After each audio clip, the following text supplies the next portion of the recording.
Challenges है। आपने इतना खूबसूरत कार्यक्रम यहाँ पर दिया कि मैं सारी चीजें भूल गया कि भाई आज चैलेंजिंग टाइम्स है, उसका तो मैं थोड़ा सा जिक्र जरूर करना चाहूंगा, लेकिन शुरू करूंगा कहां से। जिस समय मैं इस हॉल में इंटर किया, वो जो सोलो डांस किया ना, वो रामदेव क्या है उसका, रोहन बाली कमाल। अगर रामदेव होता है यहाँ पर तो रामदेव भी शर्मा जाता कि ये मुझे चैलेंज करने वाला कौन पैदा हो गया धरती में। It was excellent. उसके बाद बहुत से सोलो डांस बच्चियों ने किया, एक्सेलेंट। मैं कहूं ये है जहां से मैं अपनी बात को शुरू करना चाहता। और लास्ट आइटम तो वो नाटी की देखी, उसमें जरूर मुझे लगा 10 प्लेयर्स थे उस नाटी के अंदर परफॉर्म करने वाले, जो हम 1 2 3 4 5 6 7वीं की हाइट माउंट एवरेस्ट थी और फिर वो डाउन आ गया था। ऐसा मुझे लगा ये मेघाई ऊपर को ही जाती है लेकिन नीचे को भी आ गया। अब चैलेंजिंग टाइम्स क्या है? चैलेंजिंग टाइम से आने से पहले मैं इस बात का जिक्र करना चाहता हूं, असल में हमारी एजुकेशन है क्या। और आज पहली दफा मुझे एहसास हुआ कि जो हम रीडिंग राइटिंग का एजुकेशन करते हैं, बिल्कुल सही किसी दार्शनिक ने कहा, वो इनकम्प्लीट एजुकेशन है। एजुकेशन है जो व्यक्ति के अंदर जो गुण हैं, हम किस तरीके से मनुष्य उन गुणों को विकसित करते हुए पहले उनको तलाशें और तलाशने के बाद उनको विकसित करने का जो कार्यक्रम हम करना चाहते हैं उसे एजुकेशन कहेंगे। और गुण को विकसित क्यों करना हमने? क्योंकि एक बेहतर समाज को बनाने के लिए, उस समाज को आगे ले जाने के लिए वो गुण काम आने चाहिए। बहुत सी पीड़ा है, बहुत सी आदमी की परेशानी है, और जब परेशानी में ऐसा परफॉर्मेंस वो देखता है जैसे आपने किया, सारी जो दुखड़े हैं और दर्दे हैं और जो पीड़ा है एक मिनट में दूर हो जाते हैं। ये आपकी कला है और मैं समझता हूं कोई भी डॉक्टर इस प्रकार का इलाज नहीं कर सकता है जिस प्रकार का इलाज आपने किया है, जो यहां पर और आगे करेंगे। चैलेंज क्या है? चैलेंज ये है, पता नहीं बहुत से लोग सोचते हैं, नहीं सोचते हैं, जब इस प्रकार की परफॉर्मेंस होंगे तो मैं समझता हूं सब भूल जाएंगे चैलेंजेस क्या है। चैलेंज ये है कि जिसकी वजह से हम यहां पहुंचे वो आज बहुत क्राइसिस के दौर से गुजर। किसकी वजह से पहुंचे हम? हमारे मां बाप ने जो किसानी की, खेती की, जिस खेती की वजह से वो हमें तालीम देने की पोजीशन में पहुंचे, आज वही खेती और वही बागवानी बहुत संकट के दौर से गुजर रहे हैं। अब ये बहुत से आप बच्चे जो यहां पर हैं वो फॉर्म बहुत अच्छा कर रहे हैं। ये आपके दिमाग में एक प्रश्न कभी पैदा होता है, नहीं पैदा होता, मैं कह नहीं सकता। हमारे में यंग लोग हैं, जैसे हमारे मेहता जी हैं जो आज हमारे चीफ गेस्ट हैं, अमित जी, वो सोचते हैं कि नहीं सोचते हैं।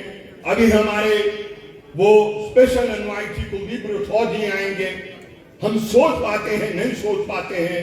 मैं समझता हूं आज एक बहुत बड़ी चुनौती और चैलेंज हमारे सामने ये पैदा हो गया है, और अगर इसका हम सोल्यूशन नहीं निकाल पाएंगे, आने वाले समय में जिस तरीके से महंगाई की ग्राफ ऊपर जा रही है और बाद में उम्मीद करते हैं नीचे को आएगी, वो हमारी जो खेती है, जो हमारी बागवानी है, वो भी नीचे को आनी शुरू करेगी। और इसलिए आज हमें यह सोचना है, सरकारों को सोचना है और जो सरकार के तंत्र है उसको सोचना है कि किस तरीके से इस खेती को बचाया जा सकता है।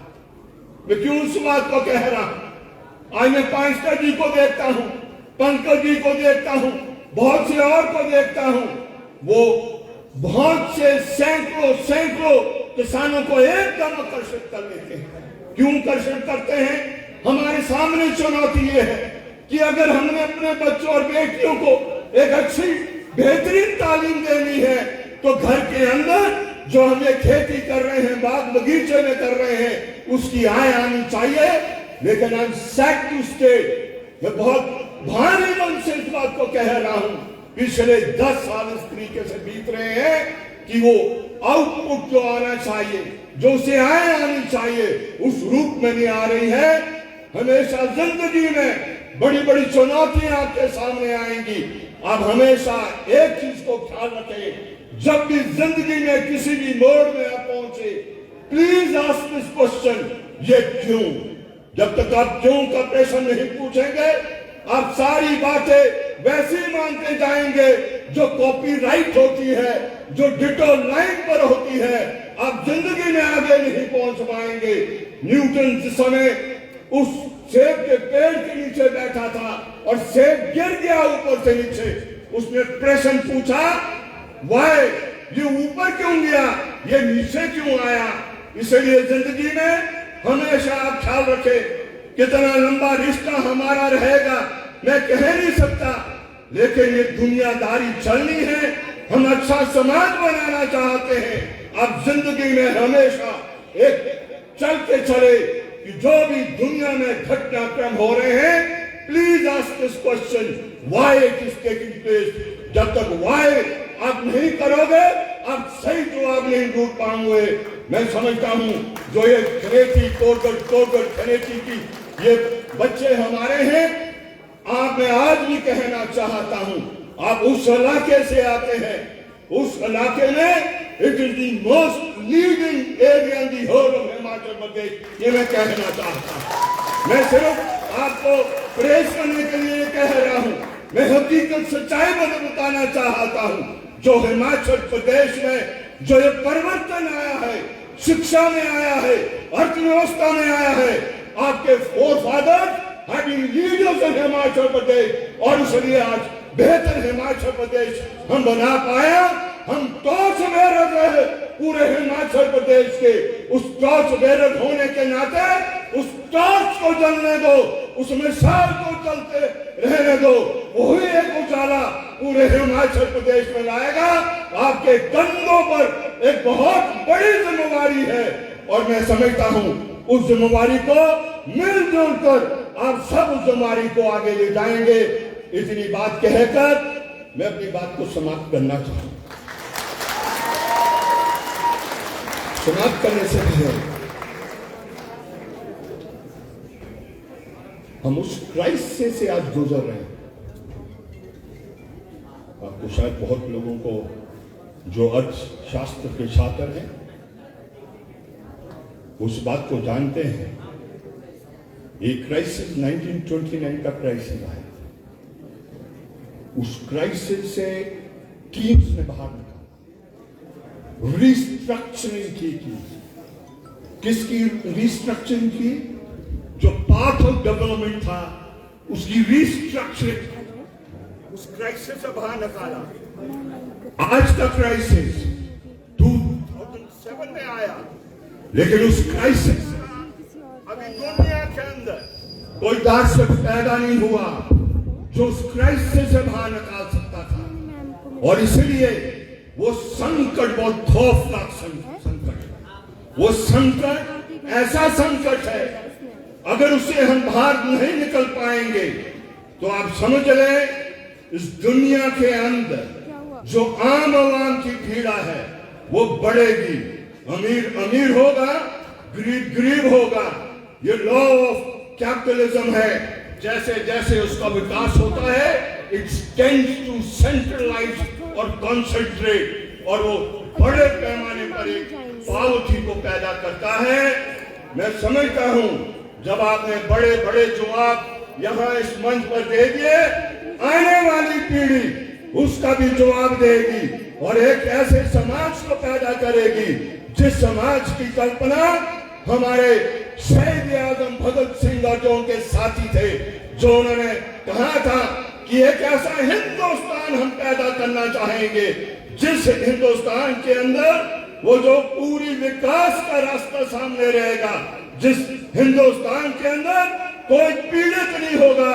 महात्मा गांधी कहते थे एक ऐसा भारत देखना चाहता हूं जिस भारत के अंदर किसी मां के आंख में आंसू की टपक नहीं होनी चाहिए। ऐसे भारत के निर्माण के लिए मैं समझता हूं अभी भी जो रास्ता है वो पूरा बना नहीं है। इस रास्ते को बनाने के लिए आप आगे आएंगे, कुर्बानी देंगे। अच्छा भारत हम बनाना चाहते हैं, अच्छा हिमाचल बनाना चाहते हैं, अच्छा कोकण खनिज बनाना चाहते हैं और अगर हम बनाना चाहते हैं तो उस राह पर चलते हुए एक अच्छा आने वाले कल का हम भारत बनाएं। और इसलिए मेरे लिए आदर्श उस राष्ट्रीय मुक्ति आंदोलन में वो सारे लोग हैं जिन्होंने बड़ी कुर्बानी देकर हंसते हंसते फांसी के फंदे पर चढ़ गए और इस देश को आजाद किया। ऐसा मैं आपसे उम्मीद करता हूं उसी राह पर आप चले और एक अच्छा हिमाचल और भारत आने वाले समय में मनाएं। ज्यादा न कहता हुआ मैंने रामपुर में भी यही नारा दिया, मेरे लिए वो प्रिय है, मेरे लिए वो आदर्श है। भगत सिंह उस समय भी आखिरी समय जब उनको फांसी लगनी थी, जेलर ने कहा भगत सिंह समय आ गया। भगत सिंह ने कहा ठहरो, एक क्रांतिकारी दूसरे क्रांतिकारी के साथ बात कर रहा है। He knew his death was there. उनको पता था कुछ क्षण के लिए अब है, लेकिन क्यों, जैसे मैंने कहा कि ही एवरी टाइम इन लाइफ ये क्यों हुआ, वो आखिरी सांस तक आदमी सीखना चाहता है। और इसलिए आप भी उस राह पर चलते हुए उस नारे को देना चाहूंगा। नारा इसलिए देना चाहूंगा क्योंकि आज भी वो नारा रेलेवेंट है और मैं आपसे बधाई मांगता हूं, इनकलाब जिंदाबाद। इस नारे के साथ मैं आपसे बधाई लेता हूं। बहुत बहुत शुक्रिया, बहुत बहुत धन्यवाद। मैं आपका सबका हूं, बहुत बहुत धन्यवाद। बहुत बहुत शुक्रिया सर। लेकिन हम चाहते हैं कि ऐसे वापस नहीं भेजेंगे सर, ऐसे आपको वापस नहीं भेजेंगे। आप अपनी कोटगढ़ खनेटी वालों की महफिल में आए और आप भी आ जाएं, काव्यांश रेबल्स, इधर अमित सर आप भी आ जाएं। हम चाहते हैं कि एक ढीली नाटी हो जाए थोड़ी थोड़ी। हिमाचल की नाटी और सिंघा साहब को नचाते हुए जो है वो वापस कोटगढ़ खनेटी स्टूडेंट एसोसिएशन के छात्र भेजना चाहते हैं। मुख्य अतिथि महोदय से गुजारिश आपको दोबारा भी नृत्य करना है। दोबारा जो है सिंगर्स आपको मंच पर आमंत्रित करेंगे, लेकिन काव्यांश टूर एंड ट्रेवल्स के लिए भी जोरदार तालियां हो जाए। सब मिलकर जो है नृत्य करेंगे। मेहता सर आपको अभी लास्ट में भी नाचना है, लेकिन सिंघा साहब के साथ भी आप एक बार मिलकर जो है हम चाहते हैं नाटी जो है वो हो जाए। कुशल आजाद से मेरी रिक्वेस्ट है, आइए। ऑर्केस्ट्रा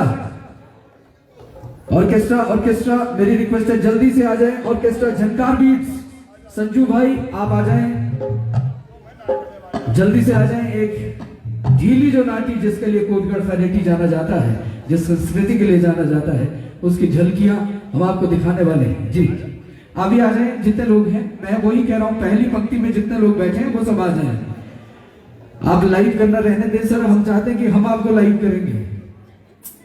और सीनियर्स के लिए एक गुजारिश की गई है, आज के जो अभी के चेयरमैन और प्रेसिडेंट है उन्होंने कहा है सीनियर्स आ जाएं। हम लोग तो कहते हैं नाचते रहेंगे, लेकिन जो सीनियर्स हैं वो भी सारे आ जाएं। अलका मैम आप भी आ जाएं, सीनियर्स जो हैं वो सभी आ जाएं। कुशल रेडी है ढीली नाटी के साथ, माइक दे दीजिए स्नाई सर।